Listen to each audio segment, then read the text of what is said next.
She entered the room like she owned every inch of it, her red heels clicking confidently against the polished marble floor. A sly half-smile played across her lips.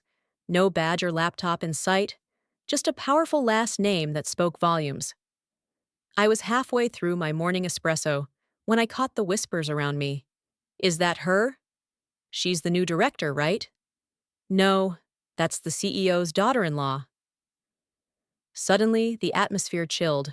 For the past 17 months, I had been leading the architectural design of Archway Dynamics' most ambitious venture yet, an AI-driven logistics platform meant to revolutionize global operations for Cardenas Industries. A $2.1 billion contract spanning 4 countries, 6 languages, and 3 time zones.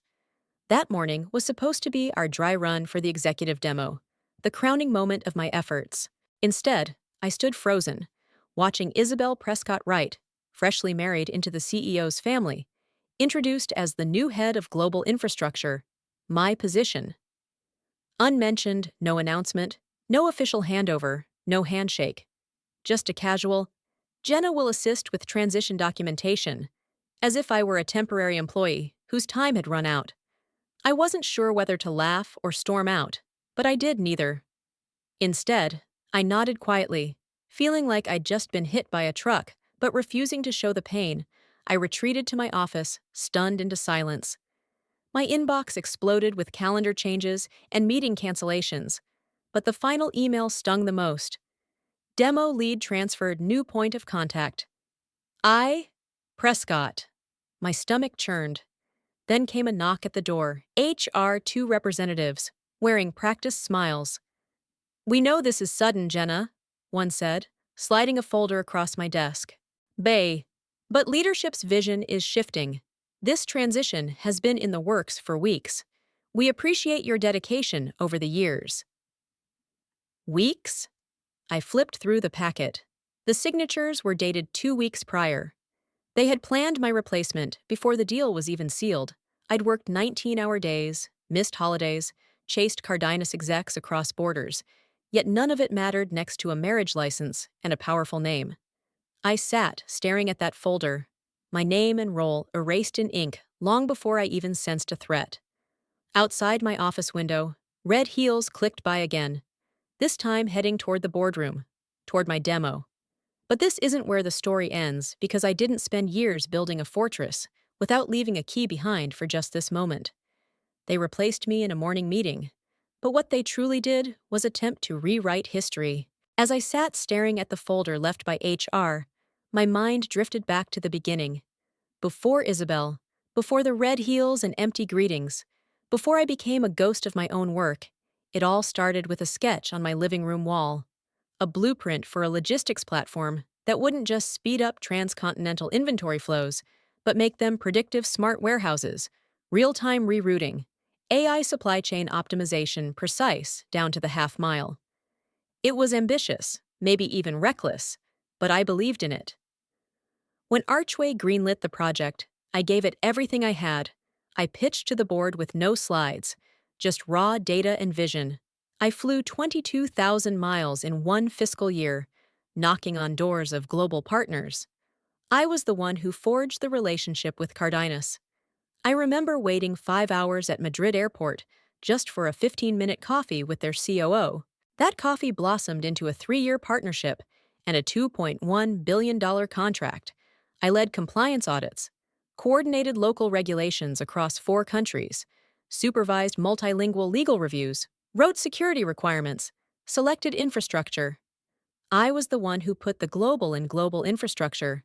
So when that email arrived that morning, a glowing CEO announcement about the upcoming product reveal, I should have felt proud. I should have seen my name in the subject line. But I didn't. Instead, there was a pristine press release with new branding, fresh photos, new titles. Isabel Prescott Wright, our newest executive talent, was thrilled to present the revolutionary logistics platform at the next week's Global Tech Forum. Her photo, her name, her quote. I scanned every page, no mention of me, not even a buried line at the bottom. It felt like watching your own child win a medal, but wearing someone else's jersey.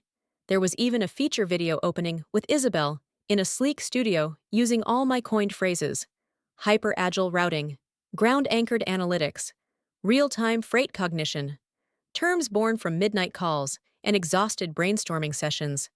She smiled as if she understood the meaning behind them. I should have thrown something, screamed, replied all. But I didn't. Something inside me shifted. The bitterness turned cold and sharp. They hadn't just stolen my credit. They'd stolen my story. And that gave me something more potent than anger. A narrative they weren't ready for. I wasn't finished. Not by a long shot, because when someone steals your spotlight, you don't chase it.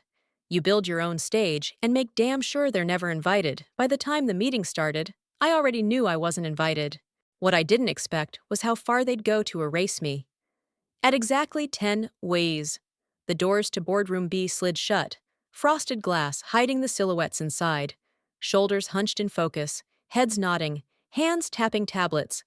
Cardenas executives, archway leadership, Isabel standing front and center, like she belonged. It was the final strategic sync before the company's biggest launch.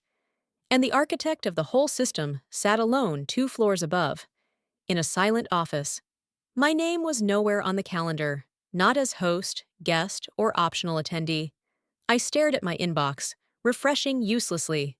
Still nothing. I paused. Maybe it was a mistake. Maybe someone forgot to add me. I hovered over the external vendor, Zoom link, but my access had already been revoked. I couldn't even watch the meeting I'd built. It wasn't just exclusion, it was like I'd never mattered. Around 10:20, Liam, a junior engineer, walked by carrying 2 coffees and hesitated at my door. "I thought you were presenting today," he said quietly. I forced a smile. "Apparently not." He looked down. "Sorry, they said Isabel wanted to reframe the architecture with a fresh leadership lens." My smile faltered. "Did she say what kind of reframing?"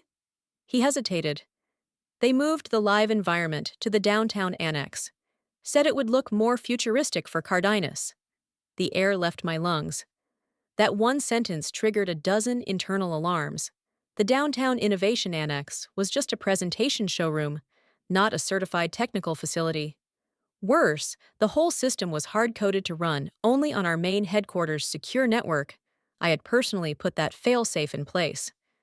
Moving the demo offsite wasn't just for show. It would literally break everything. Liam, noticing my expression change, cleared his throat nervously. "She said the geofencing wasn't needed anymore, that she disabled it." I blinked in disbelief. No one could just disable that feature. It was built deep into the platform's core, encrypted with protocols so tight that even our CTO couldn't override it without triggering an alert. "Thanks, Liam," I said, keeping my tone calm. He nodded and hurried away, clearly not wanting to linger talking to me. I turned back to my monitor and pulled up the latest infrastructure sync reports. My access had been downgraded, but I could still see configuration logs. There it was. A change request submitted at 2:13 a.m. the previous night to move the active server instance to a satellite node for visual demonstration purposes. Approved by Isabel. I leaned back, hands still, but my mind racing. She had no clue what she was doing. She wasn't just replacing me, she was rewriting the rules. I glanced at the boardroom through the glass. Her hand moved across slides I had written, diagrams I had drawn, phrases I had coined. Yet I wasn't there to speak them. They wanted my system, but not me, so they took the engine and threw away the only one who knew how to run it. But systems don't forget. And neither do I. I wasn't expecting a knock by 11:20 a.m. Most people on my floor had gone to lunch or headed to the main conference wing for the Cardenas product alignment briefing. I sat alone in my office, staring at system logs like a ghost wandering through memories. Then came a soft, deliberate knock. 3 taps, steady and measured. I looked up and saw Marcus Cho, head of finance, standing outside my glass door. Gray button-down shirt, collar unbuttoned, and his signature mismatched socks, like an inside joke no one else got. Marcus wasn't one for small talk. He spoke in numbers, pivot tables, and quarterly variances, but he'd always been quietly kind in his awkward way. Years ago, during a budget crisis, I'd stayed late to help him rebuild a 6-tab model after an intern deleted half his projections. Neither of us ever mentioned it again, until now. "Got a minute?" he asked, stepping inside and closing the door behind him. I gestured to the chair opposite mine. "Sure, not exactly swamped." He gave a twitch of a smile, his version of a laugh, sat down, opened a leather folio, and slid a folded piece of paper across my desk. I unfolded it. A handwritten note from Marcus, not an email or Slack message. "The satellite annex isn't in the geolocked perimeter. They moved the live system. They don't know it won't work." I read it twice, then looked up at him. He nodded slightly. "They're assuming it's a mirrored environment, but it's not your last infrastructure. Lockout protocol was never downgraded." "I know," I said quietly. "They think it's just a visual move. Isabel told legal it's purely cosmetic." I exhaled slowly. My gut was right, but this confirmation was the first light after weeks of darkness. "They'll run the demo offsite," I murmured more to myself than to him. "And the system will hard stop." "Exactly." I locked eyes with Marcus. "Why are you telling me this?" He hesitated, then whispered, "Because this company forgets people, but I don't." Something stirred inside me. After all the erasures, silences, and polite betrayals dressed as strategy meetings, here was one human voice cutting through the static. "You helped me when the audit team tried to pin the forecast miss on me," he said. "You didn't have to. No one else blinked. But you ran the numbers and proved I was right. I remember that." For a moment, I was speechless. It wasn't a grand gesture. No secret files or midnight meetings. Just a quiet man with a pencil and a memory, handing me the first tool I needed to reclaim what I built. He stood to leave, but paused at the door. "One more thing," he added. "If it fails mid-demo, the fallout won't be quiet. You know that, right?" I nodded. He looked at me one last time and said, "Good." Then he was gone. I sat still, the note in my hand. For the first time in days, I didn't feel erased. I felt seen. Just a crack in the wall, a whisper of truth. And sometimes that's enough. Hope doesn't knock loudly, it taps 3 times and waits for you to open. Hope is a spark, but strategy is the oxygen that keeps it alive. After Marcus left, I stared at his note until the ink seemed to breathe. The geolock would shut down the system the moment Isabel's off-site demo started. The chaos that followed would explode across news channels and investor reports like a sudden detonation. But chaos could be turned into opportunity. If I moved first, and moved quietly beneath every analyst's radar, I opened a private browser session off the company network with no IT tracking and pulled up the Delaware Division of Corporations.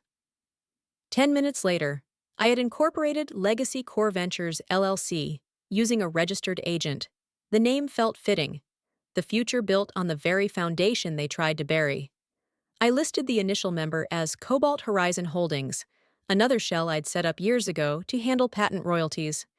Then came funding. I had liquidity from stock options vesting over 14 years.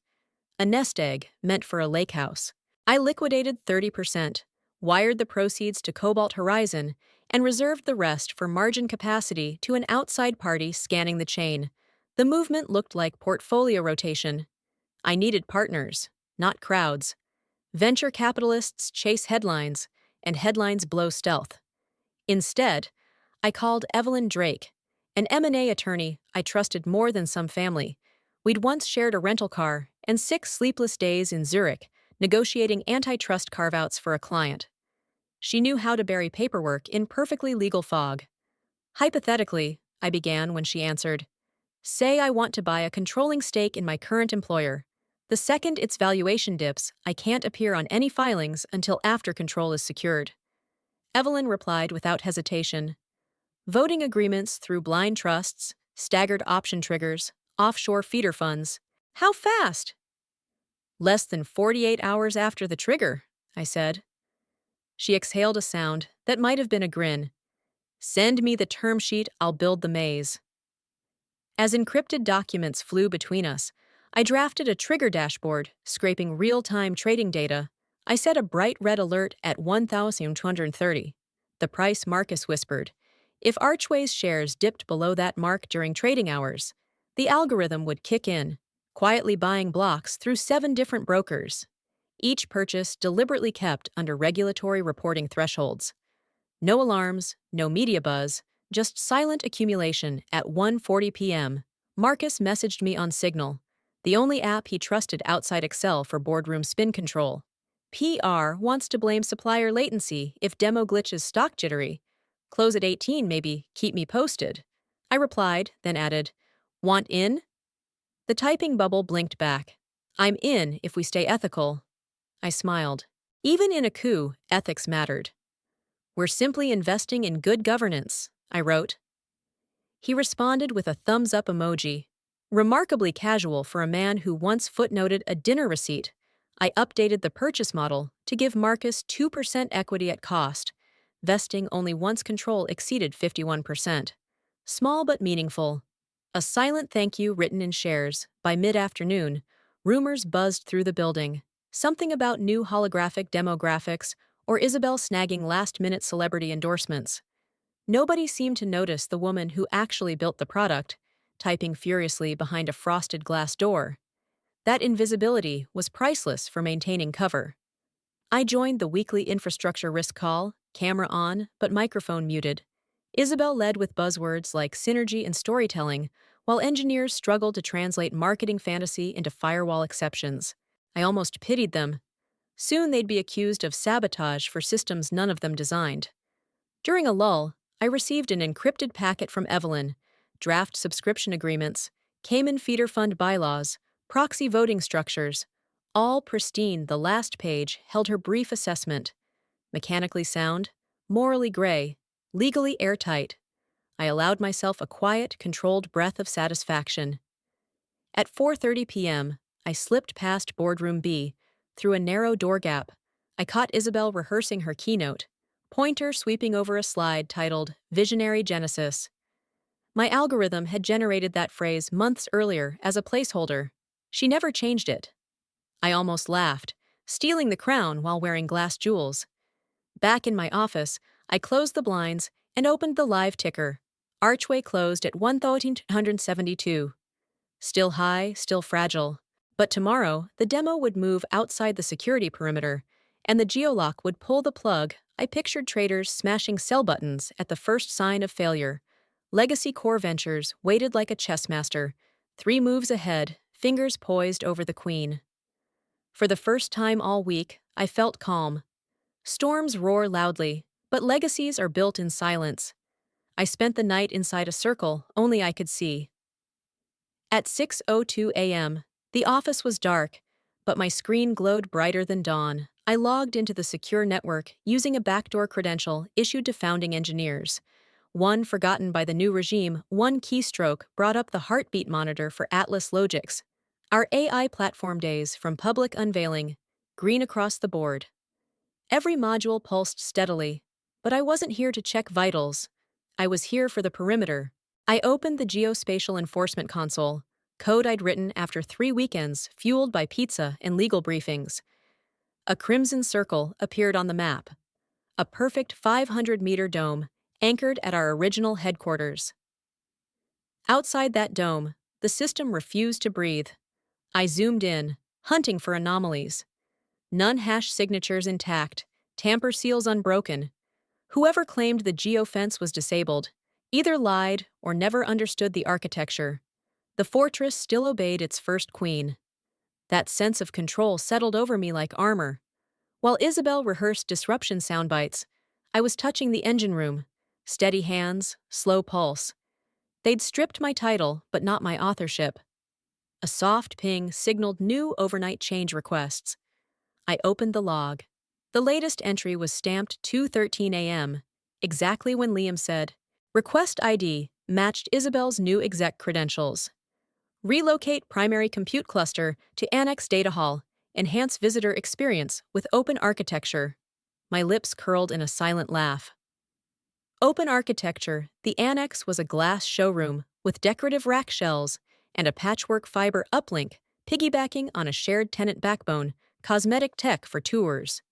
Hardly a place to crunch freight data across continents. Yet legal and comms approved it. No technical sign-off required. They thought aesthetics could override physics. Marketing could cancel out math. I toggled a simulation. What would Atlas Logix do if its core shifted from latitude 37.7725 to 37.612? The answer arrived in 2 lines. Oh, fail. Go authority breach. Initiate total lock in 7.5 seconds. Exactly as designed, power coursed through me. Quiet, absolute, mine alone, undisputed. Control wasn't about shouting in boardrooms. It was sitting in silence, knowing which domino would fall and when I documented nothing.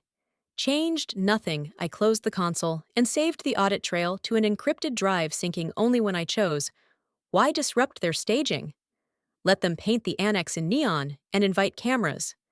Let them boast transparency while standing outside the fence that kept the real world safe from their vanity. At 7:30 a.m., I took the stairs to the server floor. The hum of cooling fans greeted me like an old choir. No one was around. Maintenance didn't arrive until 8. I walked aisle after aisle, touching the metal doors of primary nodes, whispering, "Hold steady, machines don't care about pride." But I wanted the moment anyway. For a heartbeat, I remembered the junior devs who once crowded my whiteboard, debating route optimization algorithms. They'd be horrified to learn their careful edge cases were now sacrificed to marketing spectacle. That thought strengthened my resolve. I wasn't just defending my legacy, I was protecting theirs. Back in my office, I drafted a brief email addressed to myself, subject line. In case anyone asks. Inside, 3 bullet points. Geofence integrity verified. No secondary approvals logged. Failure cascade predicted within 10 seconds. If relocation proceeds, email autosends 12 minutes after demo start. Then I archived it. Insurance, not aggression. Finally, I pinned Archway's Market Watch window in a corner. The price flickered. 1864, 1861, 1859. Anticipatory tremors. Traders sensed uncertainty even before headlines formed. I leaned back, clasped my hands behind my head, and let a slow breath fill the room. Control isn't about flipping switches. It's about planting switches no one else can find. It was 4:59 p.m., the kind of moment that ticks silently, like a bomb waiting to explode.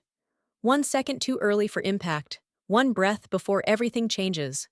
I sat alone in my office, door shut, lights off, blinds drawn, bathed in the muted blue glow of the monitoring interface. I'd been there nearly an hour, silent and still, watching system logs flow like the closing chapters of a story whose ending I already knew. Below me, 5 floors down and across the street, the Innovation Annex buzzed with energy. You could feel it vibrating through the walls. The launch crowd was gathering.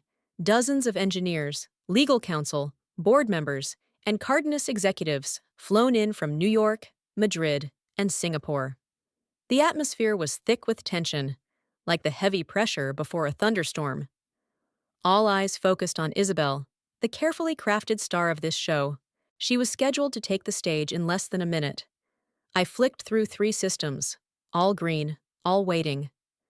The geofence perimeter held strong. Atlas Logix core knew exactly where it was, and just as importantly, where it wasn't. The satellite annex was too far away. The second they triggered the live environment, the system would detect the breach and initiate a full lockdown, 7.5 seconds. That was the window. The trap I had embedded. The failsafe they'd dismissed as outdated protocol. They were about to walk right into it. A ping shattered the silence. An internal email sent from Isabel's assistant's account, CC'd to legal, comms, and accidentally me. Subject: Demo order of operations for final approval. I opened it, expecting routine bullet points. Who spoke when? Media files queued, refreshments planned. Then a line stopped me cold. 5:01 p.m. Isabel begins live execution. She won't even be in the room when we shine. My eyes narrowed. She won't even be in the room. Was that a marketing flourish? Or did they believe I wouldn't be watching? The phrasing wasn't just arrogant, it was hauntingly poetic, a hollow prophecy they'd underestimated me. Again, I minimized the email and fixed my gaze on the system monitor. A faint pulse flickered in the top right corner. Heartbeat data from the primary server, still pinging from the correct IP, 4-59, and 45 seconds, 15 seconds to showtime. I pictured the room below. Isabel adjusting her blazer, glancing into cameras, nodding to production cues with the practiced ease of someone used to spotlights she hadn't earned. Her voice rehearsed, lines memorized, words she'd only just learned to pronounce, words I'd lived and breathed for years. 4:59 and 55 seconds. My fingers hovered above the keyboard, not to intervene, but to feel the keys beneath them, not out of control, but out of precision. Everything was already in motion. All I had to do was watch weeks of holding my breath, pretending to play along, all while laying bricks for a reckoning only I could see. The room felt frozen inside a glass bubble, compressed, waiting to spring. Then, from my console, the faint strains of cue music began playing through the live stream feed. Cheers erupted below, a scattering of applause, nervous coughs, the audience settling into silence. And then her voice. "Ladies and gentlemen," Isabel began, "welcome to a new chapter of global logistics. I'm proud to unveil Atlas Logics." My eyes never left the screen. I didn't blink. It was 5 p.m. The countdown had begun, and I was ready to watch them step into the storm they thought I'd never see coming. The annex auditorium felt tense, the kind of hush before a storm no one believes will reach them. Isabel stood center stage under halo lights, her ivory blazer crisp, pointer ready at the first slide. Rows of archway executives filled the seats, flanked by 3 Cardenas directors who had flown in overnight. Cameras rolled. An on-site crew streamed the session to journalists, connecting remotely in the main tower upstairs. I watched from a secure console, headphones off, so nothing would distract me from the pure hum of electricity in the walls. The geofence heartbeat flashed green once, then faded. The system sensed its core had been lifted beyond the perimeter. It now sat 3/4 of a mile south. Well beyond forgiveness, Isabel's voice rang out. "Ladies and gentlemen, welcome to the future of global logistics, Atlas Logics in real time." She clicked the remote. Behind her, a massive LED screen lit up with the Atlas dashboard. A spinning globe, live shipment counters, latency meters, all carefully crafted demo footage prepared weeks ago. Applause scattered through the room like loose change, even audible several floors up. I felt the vibration of self-congratulation roll through the air ducts, a smug chord I'd heard during every prep call I'd been excluded from. It was almost musical, brassy, confident, utterly out of tune with the reality lurking beneath the polished stage, ready to snap on the first wrong note. At exactly 5:01 p.m., she clicked, "Execute Live Sync." The cached stream vanished. The dashboard tried to fetch real data for 7 seconds. A spinner rotated like a gambler's wheel. Then, every gauge snapped, red error 601, GEO authority breach. Core shutdown active. A collective gasp rippled through the crowd. Isabel froze, remote trembling like a toy pistol that misfired. CTO Brandon Hale vaulted from the front row and scrambled to a side console, fingers pounding keys as if speed could overcome geography. Additional errors cascaded across the screen. Network refused, certificate invalid, integrity seal broken to the audience. It looked like digital hail. To me, it was justice arriving right on schedule. On the floor, the Cardenas delegation murmured among themselves. Their lead negotiator, Maria Torres, lifted an eyebrow, calm but curious. "Is your core infrastructure actually down?" she asked. "We're experiencing minor connectivity issues," Hale stammered, sweat blooming through his shirt. "We'll refresh." He attempted a manual override, but the screen ignored him and displayed a final message. "Global lock complete." Silence fell, thicker now, heavy as smoke without the smell. Maria turned, scanning executives before addressing the CEO directly. "Is Jenna Morgan still with your company?" Her question hit louder than any alarm heads whipped toward Isabel. Then the CEO, then the doorway where PR staff clustered. In that instant, everyone understood the same truth. The only engineer who could save them was the one they had exiled. The CEO opened his mouth, closed it, then opened again. But words failed him. Isabel lowered her pointer, the red laser dot trembling across the ruined dashboard. Upstairs, I leaned back, heartbeat steady, hands folded. Control was quiet, but its impact thundered. Camera flashes captured the frozen scene. A billion-dollar dream, halted by a single line of code. Reputations dissolving beneath the harsh glow of LED lights. Reporters would have their headline before the hour was out. I watched as Hale pulled out his phone, likely calling the network team still holed up at headquarters. Inside the trusted safe zone, the system held firm, but it was too late. The lock was absolute, lasting 24 hours. Only a full rebuild could override it. Maria cleared her throat, slicing through the tension. We have contingency clauses for critical failure. Unless your platform is restored within 60 minutes, our board will exercise the walkaway provision. The CEO gave a brittle nod. Then Maria added, unwavering, I suggest you find Ms. Morgan. The auditorium lights suddenly felt harsher, exposing sweat, panic, and the thin mask of confidence that had carried Archway this far. Nobody clapped. Nobody even breathed loudly. I closed the monitoring window, letting the annex stew in its expensive silence. My phone buzzed. An automated alert. Archway in NYC, down 6.4% after hours. The first domino had fallen. More were coming. It all began at 5:07 p.m., barely 6 minutes after Isabel's voice faded in the annex. A single headline flashed across the financial newswire.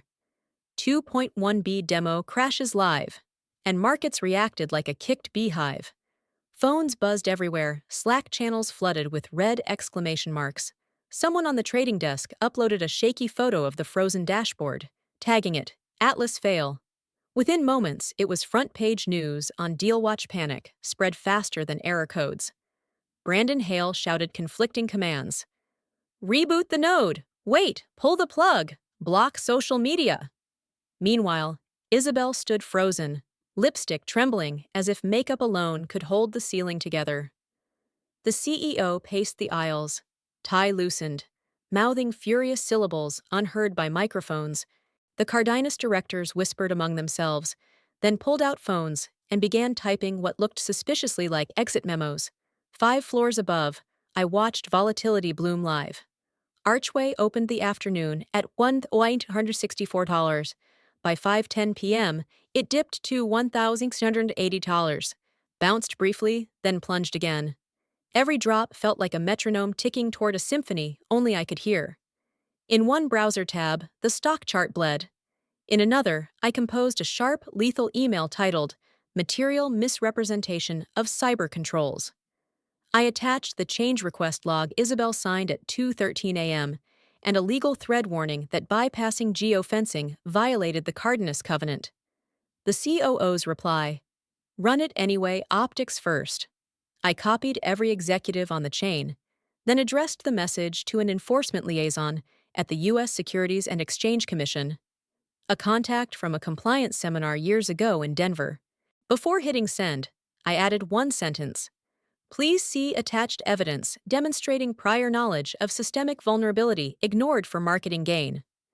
I clicked send, and the message flew faster than the falling stock price compliance desks across Wall Street lit up orange as automated news scrapers flagged material misrepresentation.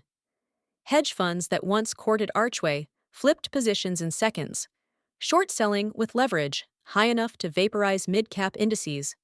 Traders screamed for volatility collars that vanished before the closing bell below. Chaos mutated. Investor relations sprinted through hallways with draft statements that aged before printing. Communications tried to spin the outage as vendor latency, but screenshots of the GEO authority breach surfaced repeatedly on Tech Pulse, contradicting every polished statement.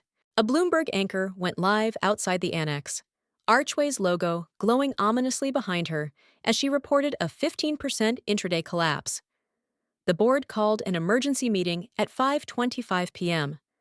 I knew because email alerts pinged As directors frantically revoked calendar invites, rumors circulated about suspending trading. The exchange disagreed, liquidity ruled, and frenzy sold more ads than stability. In my office, the hum of servers felt almost gentle. A purr satisfied its claws had made a clean cut. I sipped water, steady hands, and opened the SEC's automated response. Submission received, investigation initiated. 8 words. Confirmation enough. At 5:32 p.m., Archway broke the psychological $1,500 floor sell orders stacked so deep, the ticker lagged 3 seconds. The algorithm I'd armed within Legacy Core Ventures quietly began accumulating blocks through 7 brokers, just as planned. Analysts scrambled, updating price targets lower and lower. Newsrooms buzzed when a leaked memo surfaced, claiming Cardenas invoked the walkaway clause. No one questioned the metadata, showing it originated inside Cardenas's legal team. Authenticity didn't matter. Chaos never waits for verification. Archway bled another 2% on rumor alone. Backstage, Isabel finally spoke. One sentence caught on a hot mic. Somebody called Jenna. Her voice cracked on my name. A late confession that control had never truly been hers. The feed cut off, but millions had heard. I closed every window except the stock chart and SEC receipt. The plunge was underway. Unstoppable, messy, perfectly timed. Tomorrow, the board would scramble for culprits, but tonight, the narrative's ownership was shifting to a new address. Mine, the trading floor bell, still echoed in my ears as after-hours trading opened. Archway ended the regular session battered at 1,434, just a nickel above the trigger Marcus and I whispered about. But panic's second wave hit the tape as retail apps refreshed with critical system breach. After hours, bids vanished. Shares drooped like wilted paper. That final sag was all Legacy Core Ventures needed. At 5:32 p.m., my encrypted chat pinged, Evelyn Drake. Cross blocks cleared. We control 51.2%. Voting, confirm. I breathed slow, savoring the silence after the storm. Then I typed, confirm initiate proxy. No exclamation point. Power doesn't shout. Within a minute, DocuSign flickered on my second monitor. Evelyn had already prepared the tender documents. Purchase price, governance, transfer, indemnification, carve-outs. All I had to do was move the cursor to the blue button labeled Sign as Authorized Trustee. I hesitated for half a heartbeat, enough time to recall icy hotel lobbies, missed birthdays, prototypes breaking at 2:05 a.m., and countless nights kept alive by black coffee. Then I clicked. A green checkmark bloomed. Completed. In a downtown boardroom somewhere, the CEO was still locked in a tense argument with Maria over walkaway penalties, completely unaware that the company he was desperately trying to salvage had already slipped from his grasp. Ownership had quietly vanished like smoke seeping beneath a closed door. Unnoticed until the sprinklers blared, Evelyn's next message arrived promptly. Filing timestamp optimal exchange set to post change of control at 5:45 p.m. I replied simply, perfect. Marcus, tracking liquidity from finance, chimed in. V-curve madness, shorts racing each other. Congrats, boss.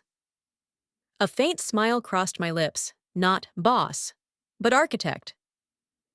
Almost immediately, BizWire's automated market monitors detected the control filing. Their headline generator spat out. Private fund secures majority stake in embattled Archway Dynamics. Seconds later, a human editor inserted the name Legacy Core Ventures and hit publish. Phones throughout Archway lit up like distant lightning strikes. Bursts of confusion, with the storm yet to arrive. Meanwhile, facility management followed instructions handed down days ago from a branding consultancy Evelyn had quietly engaged. At exactly 5:55 p.m., 2 technicians wearing high-vis vests rolled a scissor lift up to the granite monument on Main Street. Working swiftly, they peeled off the familiar backlit archway letters that had bathed the street in corporate blue for decades. Beneath the acrylic, a sleek new stainless steel panel bore the fresh logo in muted gunmetal. Legacy Core Ventures. The font was modern, the glow sharper and whiter. Inside the annex, Isabel was still juggling crisis calls when a junior analyst burst in, laptop in hand. "Ma'am, CNBC just broke the news. We've been acquired." Her face drained of color. She refreshed the screen, stared at the headline, and for a heartbeat resembled someone witnessing a building's slow-motion collapse. Knowing she was on the wrong floor. At 6:01 p.m. sharp, the exterior lighting switched on automatically. Pedestrians gasped. Employees exiting the annex froze mid-step. Phones rose instinctively for pictures. A hashtag was born faster than PR could draft even a holding statement. Upstairs, I reclined, the cacophony of hurried footsteps echoing faintly in the atrium as workers rushed outside to witness the unfolding truth firsthand. The panic outside was loud, but my office remained an oasis of calm. Finally, I raised the blinds, allowing the fading sunset to pour over my keyboard in molten copper light. Marcus messaged again. "Board requests emergency meeting with new controlling entity." "Shall I set it up?" I typed back, 8 a.m. tomorrow. "Let them stew all night." His reply was a laughing emoji, a rare show of emotion from a man usually fluent only in decimals. A final pop-up surfaced, an all-staff bulletin drafted by HR, pleading with employees to refrain from speculating on unverified media reports. I chuckled quietly. The speculation had become fact a good 15 minutes prior. Now it was precedent. I closed my laptop as the steady hum of servers faded into the quiet of evening power. I realized, isn't the thunderous roar of seizing a throne. It's the subtle whisper of shutting a door no one noticed you opened. Outside, beneath the first stars, the new sign gleamed steadily, a testament that legacy isn't what you're handed, but what you reclaim. By 7:20 p.m., the building had emptied to murmurs and flickering exit signs. Most staff slipped out quietly, some ashamed, some shell-shocked, others simply trying to avoid getting caught in the unraveling leadership's wake. Outside, the city carried on, oblivious that within these glass walls, an empire had fractured. I sat alone, my office bathed only in the faint glow of my laptop screen. The emails had slowed, headlines softened, but the wounds kept bleeding. A tiny part of me had expected revenge to taste sweeter, like satisfaction should follow justice. Instead, all I felt was a low, steady hum, a sound somewhere between quiet triumph and somber closure. Then my inbox pinged again. Subject: Request for Unified Statement, urgent. Sender: Charles R. Denholm, CEO. No assistant, no group reply. All addressed solely to me. Jenna, today did not unfold as any of us hoped, yet I believe we can still recover if we present a united front. The board feels that issuing a joint message of collaboration will stabilize our investors, maintain media confidence, and keep Cardenas engaged. Please consider partnering with me to draft a statement of unity. You and I laid the foundation of this company. Perhaps we can still salvage what remains. For the hundreds whose livelihoods depend on Archway, I'm reaching out as a fellow professional. Help me steer this ship back before it's too late. There it was. No apology, no ownership of failure, just a desperate plea for optics dressed up as reconciliation. He didn't want me back. He wanted cover. He wanted me standing beside the wreckage so he wouldn't look like the cause. And he was too late. A knock at my door interrupted the silence. Naomi, my former executive assistant, stood there clutching a manila envelope, her expression saying, "You need to see this." She'd been collateral damage, reassigned when Isabel stepped into my role. "Someone from PR left this in the wrong mailbox," she whispered. Inside was a printed email thread Naomi had made no redactions. On the second page, Isabel's own words sent 36 hours earlier to the rollout team read, "Don't stress about infrastructure stuff. I didn't read all the fine print on Jenna's security protocols, probably over-engineered anyway. We'll simplify it live." She hadn't even tried to understand. She dismissed the system I spent years perfecting as needless, right before setting it to fail. I switched back to Charles's email, hit forward, attached the screenshot of Isabel's message, and typed one line. Turns out, it wasn't. Then I hit send. No greeting, no explanation, no signature. The silence spoke louder than words ever could. 20 minutes later, a legal colleague forwarded me a screenshot from Isabel's private Slack channel. She'd just formally requested to step away from the Atlas Logix rollout, citing mental exhaustion and reputational damage. The tone was terse, defensive, likely written through clenched teeth. By 8 p.m., the media caught wind. One outlet reported she resigned under pressure. Another said the board asked her to step back. It didn't matter. She was gone. The storm she unleashed had swept her away. Charles didn't respond to my email. Maybe he was speechless. Maybe he finally grasped he'd lost. Not just the company, but the one person who could have saved it. But I wasn't coming back. Not to clean up someone else's disaster. Not to uphold a legacy that tried to erase me. I stood by the window, watching the last office lights across the street blink off, casting shadows on the wall outside Legacy Core. Ventures glowed quietly, but with unwavering strength.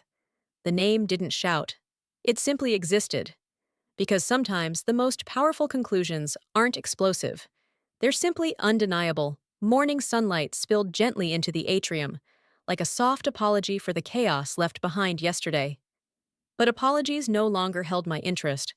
I was focused on fresh starts. The war room, still smelling of fresh paint, was filled with women who'd once been told to lower their voices, shrink their ambitions, and aim for less. I began the meeting, my first as executive chair, by sliding a single sheet of paper to each person. At the top, the Blueprint Initiative. Below, 3 mission points. Fund overlooked female engineers, support their patents, and guarantee their place at every table they help build. No slogans, no pastel posters. Just real budgets and real power, surprise, rippled through the room. Then smiles spread, and a determined silence settled. A shared promise that this plan would move beyond ink and paper. I flipped to a live dashboard showing our seed fund, $10 million from my severance cash out, plus a cut of the hostile takeover premium. Marcus had matched it with company funds earmarked for leadership growth. The board signed off overnight, realizing I'd act with or without them. The next slide. An offer letter for Ava Chen as Chief Technology Officer. Effective immediately. Gasps echoed around the table. Ava had started 4 years ago as a summer intern. Brilliant, relentless. She built the anomaly detection microservice that halved our error rate. All between coffee runs, Isabel once deemed her too theoretical, denying her a full-time role. Now, Ava entered wearing a navy blazer just a touch too large, eyes wide but composed. I gestured to the head of the table. She sat upright and quietly whispered, thank you more powerful than any prepared speech. Rewards land differently when they come from someone who saw you before the spotlight did. That was the true shift. Not a takeover, but a transfer of faith. The meeting moved to operations, client outreach, reputation recovery, code audits. The mood was lighter than years past.